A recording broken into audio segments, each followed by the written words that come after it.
Hello viewers, I'm your host Shringla with another episode of South Asia Focus. Let's begin the show. In view of China's growing economic coercion and its belligerent tactics to bully its neighbours, India and the United States are strengthening their strategic partnership at breakneck speed. Whether it is through bilateral cooperation, the Quad grouping or other multifarious platforms, the two have reiterated their commitments of confronting Beijing's agenda that is principally based on intruding sovereign lands, colonizing countries through debt trap or flexing muscles against smaller nations. No wonder Beijing is rattled and has further stepped up its designs. It's not just the rapidly expanding trade and the arms sales that is bringing New Delhi and Washington closer, but a growing Chinese threat in the Indo-Pacific, including its unilateral bid at expansionism, control over major trade routes on both land and sea, and its hostile intrusions in others' territories that has prompted a robust alliance to counter it all.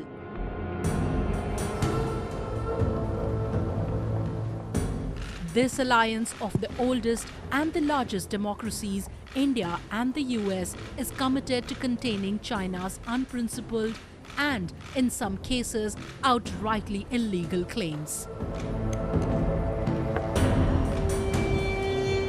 While the first in-person Quad summit a few days ago had laid the groundwork for the future course of action vis-à-vis rules-based global order and operations in the Indo-Pacific, the recent visit of Deputy US Secretary of State Wendy Sherman clearly underlined how things were going to unfold if Beijing didn't rein in its intolerable designs.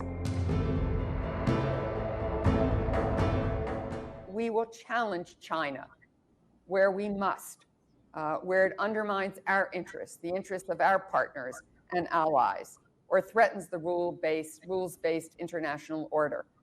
I think we in India are like-minded in that regard. This deepening partnership, however, is irritating the men in Chinese power corridors. Beijing's media mouthpieces have already been working overtime to discredit and malign the alliance. Apparently, it is the apprehension over the global superpower joining hands with an equal Chinese counterweight, India, that is driving them deranged. In an explosive report released earlier this year, the US State Department confirmed that China wants to constrain India's strategic partnership with the US, its allies, and other democracies as it perceives rising India as a rival. But despite all this, it is the Chinese who have grown increasingly aggressive in the last few months. A double-faced Chinese leadership has been rapidly expanding its airfield along India's Ladakh region, where two sides had agreed to disengage after multiple rounds of talks post a violent clash between the two sides. And now India, left with no option but to respond in the sole code of communication that Beijing comprehends, is ramping up border infrastructure, procuring weaponry, testing missiles, and is increasing its troops. S-400 anti-aircraft system is just weeks away from India's possession. While the Indian Army is consistently expanding its arsenal, the Indian Air Force is all set to increase the number of its fighting squadrons in the coming months. The S-400, as per the contract and on schedule, hopefully should be inducted within this year, the first unit. So definitely there has been an increase in their deployment in the forward areas, which remains, of course, a matter of concern for us.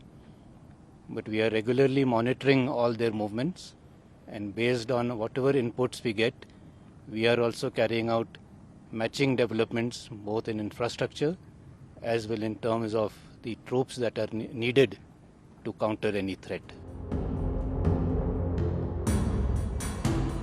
Amid all this, a US support both at the bilateral and multilateral level has rattled China. And not just China, its stooge in South Asia, Pakistan, which has been lately plotting and executing some of the most devious plans in the region, including the one in Afghanistan, is also worried at this evolving arrangement. The United States, which considered Pakistan an ally until a few months back, has terminated all forms of leadership-level communications in light of its role in the violent Taliban capture of Afghanistan. Pakistan's foreign ministry's correspondence with its embassy in the United States has revealed that it has grown desperate over the US president not considering even talking with Pakistan PM Imran Khan. And this so-called great game in the region, which China and Pakistan thought they were in the driver's seat of, is unfolding differently, and to the displeasure and discomfort of the duo, it is going away from them.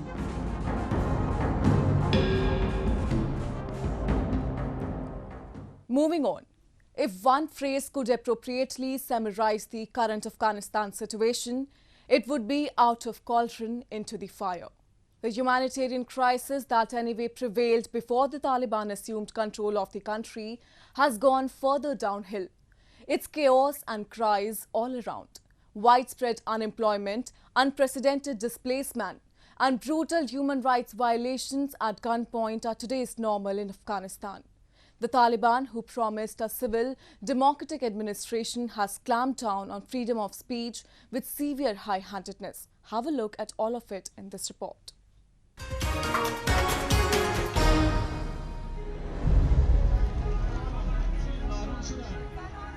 Braving an increasingly fearful atmosphere, a family wearing white shrouds, a traditional funeral wear, took to streets in Afghanistan's capital Kabul, demanding employment for hundreds of thousands unemployed workers. While this act would have been hailed in a democratic system for standing up to policies and failure of government, it's nothing like that in Taliban-ruled Afghanistan. The family, including the children, is behind the bars. And this is despite the poverty and hunger index worsening by the day in a country that is already suffering from drought and the COVID-19 pandemic. Thousands of Afghans are trying to flee their country every day from Zaranj, the smuggling capital in Afghanistan's Nimroz province, due to unemployment, poverty and uncertainty. Hundreds of families, including women and children, are waiting in restaurants and motels to get the chance to cross the border by a smuggler.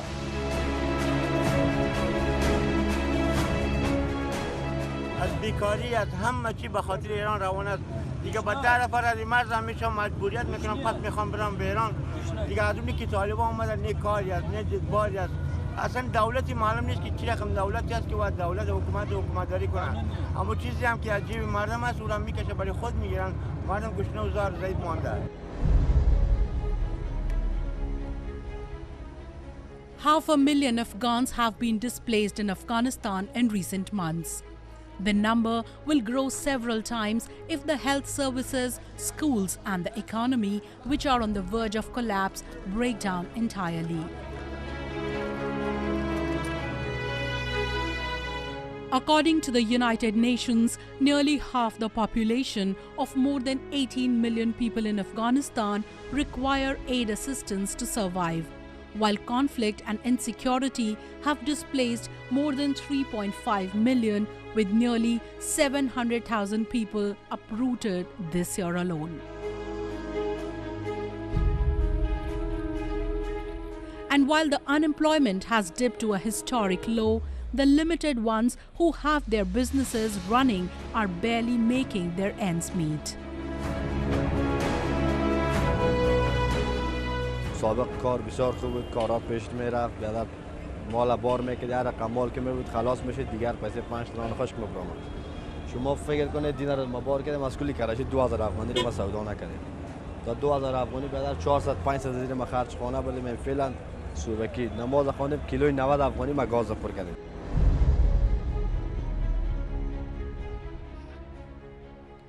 The future doesn't look bright, with most of the international donors freezing their assistance after the Taliban swept to power. Afghanistan also faces economic problems such as a cash liquidity crisis. A $606 million flash appeal launched in September to assist more than 10 million vulnerable Afghans is less than 40% funded. People are clueless as to who they should approach to get their issues resolved.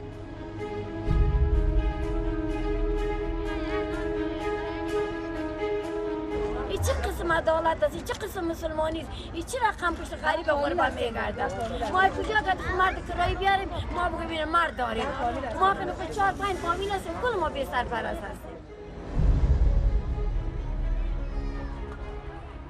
And these are those tangible issues that are directly affecting the day-to-day lives.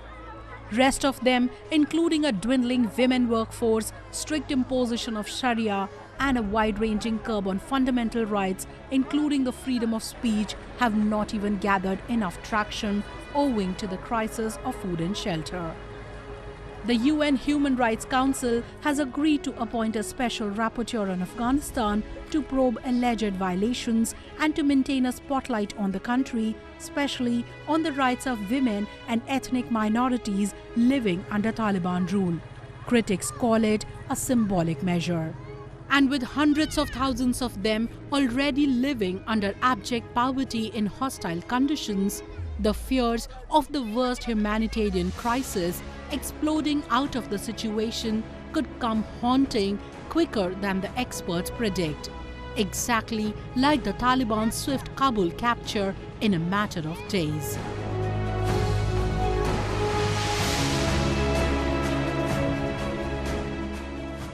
Moving on. As if these state atrocities were not enough, a natural calamity descended upon the people of marginalized Balochistan province this week. A massive earthquake of magnitude 5.7 that struck the region in the early hours of the 7th of this month killed at least 20 residents and injured hundreds. Locals fear more deaths. The situation is being assessed by the authorities and compensation has been signalled, but skeptical observers are not sure if the real affected people are going to receive it.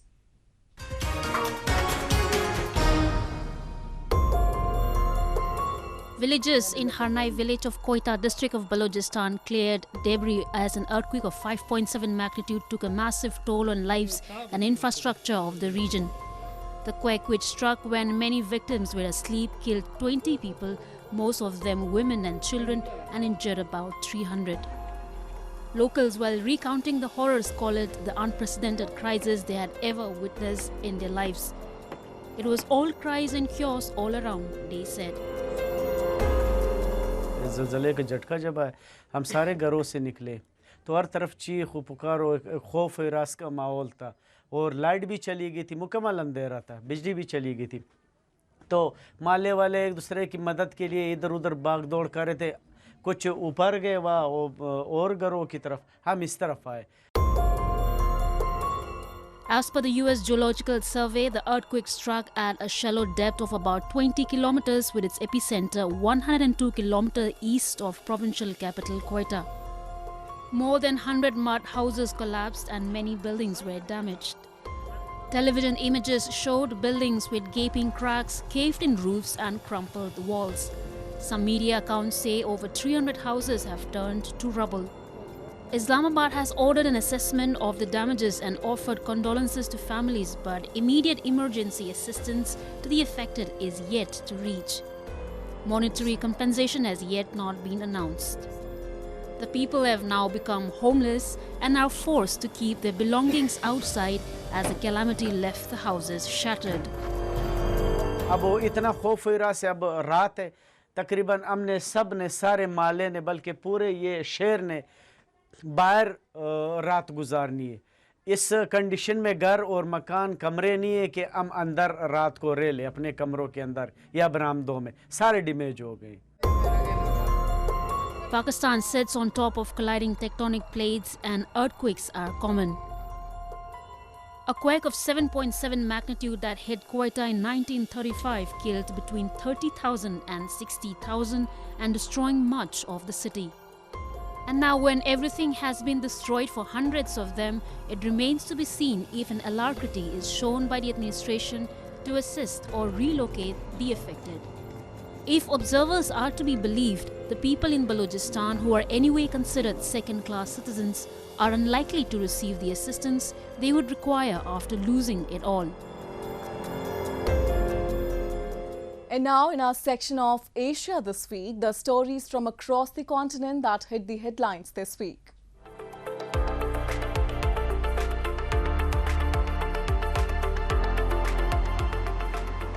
Taiwan has opposed Chinese application to join a major Pan-Pacific Free Trade Pact, saying if China joins it before Taiwan, there are risks it could block their application. Taiwan and China both applied last month to join the Comprehensive and Progressive Agreement for Trans-Pacific Partnership or CPTPP, but China says it opposes Taiwan, which it claims as its own territory. Taiwan has been angling for free trade deals with other countries, especially other democracies. Taiwan's economy minister said if it joined, it would not need to seek a separate agreement with Australia or fellow CPTPP applicant Britain.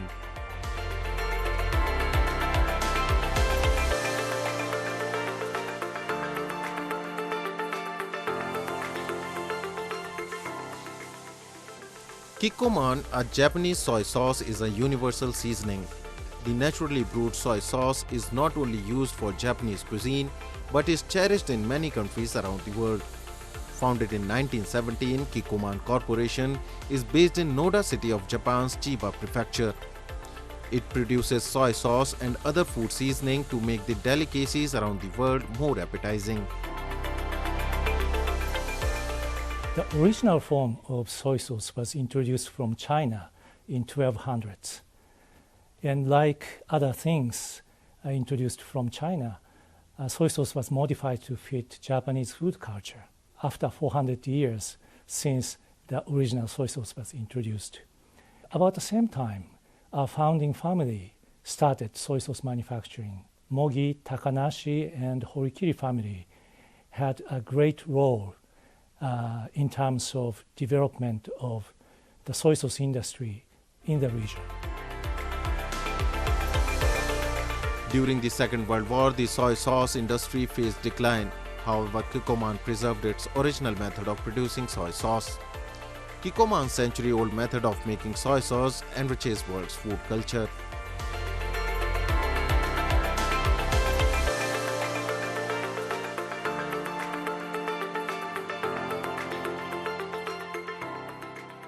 The International University of Japan, or IUJ, is located in Niigata Prefecture.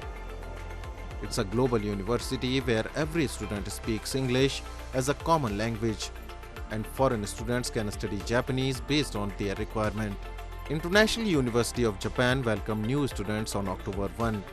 This year, 189 students from 53 countries took admission in the university. Due to the coronavirus pandemic, most of the students could not attend the welcome ceremony, but they joined virtually.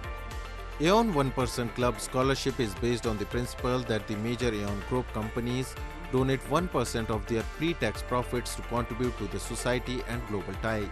Two students from Vietnam and Indonesia support by Aeon 1% Club scholarship through their virtual participation. We only put it in the landfill, and then there is no kind of recycle technology. That's why we need to learn, Vietnamese people need to learn more about the experience in Japan and then try to apply. Second grade students supported by Aeon 1% Club scholarship have enjoyed study and various activities to absorb deep knowledge. Aeon's principle is to establish World Circle steadily and develop future global talents.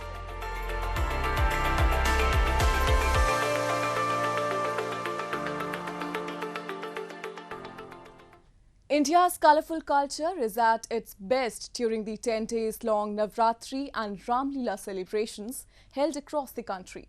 The festivals are celebrated in a different way where few mark the victory of good over evil. Similarly, Ramlila depicts the life of Lord Ram, who defeated Ravan, the demon king of Sri Lanka, and it is performed to coincide with 9 nights Navratri. The scene of Ravan's execution is enacted in the form of a dramatic folk play known as Ramlila, which has still recollected its fascination over the years among all. Take a look. One of the widely performed traditional art plays, the 10-day Ramlila play, has started across India. Ramlila is chiefly enacted to celebrate Lord Ram's victory over Ravan and to give out the message that good always trumps over evil. Every year, Ramlila is staged during the 9-night Hindu festival of Navratri. Lord Ram, one of the incarnations of Lord Vishnu and Ayodhya Prince, is known for showing the path of righteousness to his devotees. According to Hindu mythology, it is believed that Ravan, the king of Lanka, now known as Sri Lanka, captured Sita, who was later rescued by her husband Ram after defeating the evil king.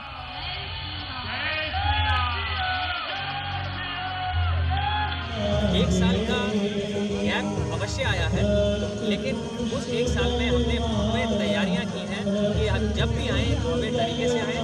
40 नए गाने इस भव्य रामलीला में लाए गए हैं नए, और 10 से 15 सीन में लाए गए हैं। बहुत सारे सुंदरता से गाने दिखाए जाएंगे, डांस परफॉर्मेंसेस होंगी और 5 नए विमान इसमें दिखाए जाएंगे। तो तैयारी बहुत जोरों शोरों से है। As per the beliefs, this staging of Ramayan is based on the Ramcharitramanas, one of the most popular storytelling forms in the north of the country. This sacred text devoted to glory of Ram, the hero of the Ramayan, was composed by Tulsidas in the 16th century in a form of Hindi in order to make the Sanskrit epic available to all. It is generally performed in open space on a large platform. It sets up a great show with modern illumination and technology. The audiences were spellbound after they saw the creative play in the form of poetic recitation, dohas with devotional songs.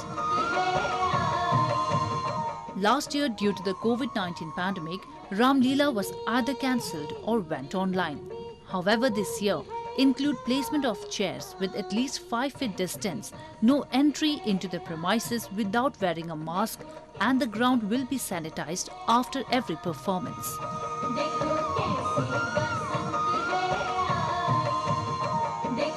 Corona का चक्कर चल रहा है ना, और फिर यहाँ पाबंदी भी है काम जिस हिसाब से अनुमति दी गई है इसको मत और घमंड दूर हो जाता है दी गई है अनुमति। फिर आपकी तो बात ही क्या है, जानबूझ के कम रखा है।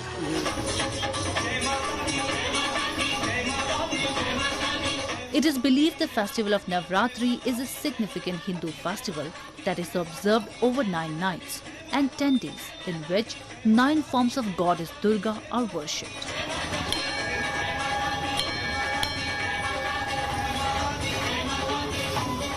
During the sacred period of Navratri, people observe fast and some restrict their diet to fruit and vegetables, spurning meat, onions and garlic.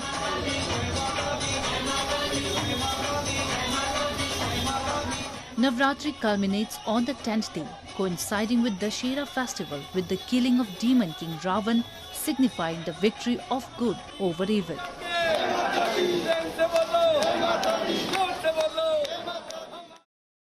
Over the centuries, Ramlila has evolved into a highly developed art form, and the most dramatic aspect of the celebration is the final day when the gigantic effigies of 10-headed Ravan, his brother Kumbhakarn and son Meghnath are burnt. With that, we come to the end of this week's episode. See you next week. Goodbye and take care.